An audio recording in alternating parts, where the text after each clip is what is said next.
बिस्मिल्लाहिर्रहमानिर्रहीम। अस्सलाम वालेकुम। सेठ इरफान जलाली कपड़ों के एक बड़े ताजिर थे। उनके दो बेटे थे, बिलाल और अमार। उनकी बीवी बहुत पहले इंतकाल कर चुकी थी। एक दिन तीनों नकाब पोश अमार को अगवा करके गाड़ी में डालकर वैरान कोठी की तरफ ले गए।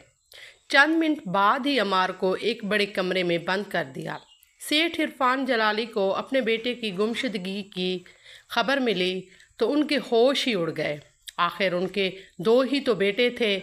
सुबह ही अगवाकारों ने फ़ोन किया। उनका मुतालबा था कि 30 लाख रुपए काली पहाड़ी पर पहुंचा दिए जाएं तो उनका बेटा वापस मिल सकता है, वरना उसकी लाश ही मिलेगी। सेठ इरफान ने कुछ सोचकर इंस्पेक्टर फुरकान मिर्ज़ा से रब्ता किया। कुछ ही देर बाद फुरकान मिर्ज़ा पहुंच गए।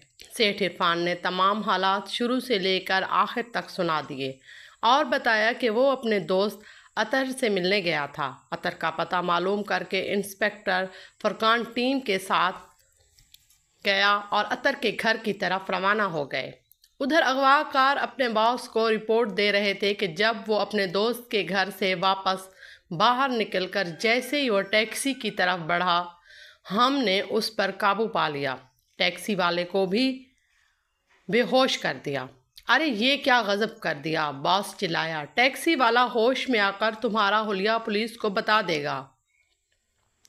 अब दौड़ो और टैक्सी वाले को ख़त्म कर दो। वो तो तीनों फौरन ही बाहर निकल गए। इंस्पेक्टर को अतर का घर तलाश करने में दिक्कत का सामना ना करना पड़ा। उसे दोस्त के अगवा के बारे में बताया तो अतर ने कहा अमार उसके पास आया था। अतर के घर से वो बाहर निकलते दो सिपाही दौड़ते हुए आए।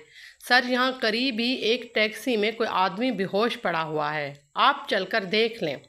वो टैक्सी तक आए तो देखा कि वहाँ एक आदमी बेहोश पड़ा था। इंस्पेक्टर ने उसे होश में लाने की तदबीर शुरू कर दी। चंद मिनट बाद ही वो होश में आ गया। मालूमात हासिल करने पर नकाब पोशों का हुलिया पता चल गया। वो टैक्सी ड्राइवर को अपनी हिफाजत में लेकर थाने आ गए। थाने में सब मुजरमों की तस्वीरें उसे दिखा दी तो उसमें से एक को उसने पहचान लिया। इसी तरह मुजरमों के नाम भी पता चल गए। तमाम के तमाम सज़ा याफ्ता थे। सब इंस्पेक्टर ने कहा आजकल इनका ठिकाना शहर के जनूब की तरफ है। इधर एक पतली सी सड़क है, आगे काली पहाड़ी है जिसके करीब एक खंडर नुमा मकान है। इंस्पेक्टर फुरकान अपनी टीम के साथ उस पुरानी कोठी तक पहुंच गया और मुजरमों को गिरफ्तार करके तहखाने से अमार को भी बरामद कर लिया। हमारी कहानी को लाइक कीजिएगा, सब्सक्राइब ज़रूर कीजिएगा, कमेंट में भी बताइएगा कि आपको हमारी वीडियो कैसी लगती हैं। शुक्रिया।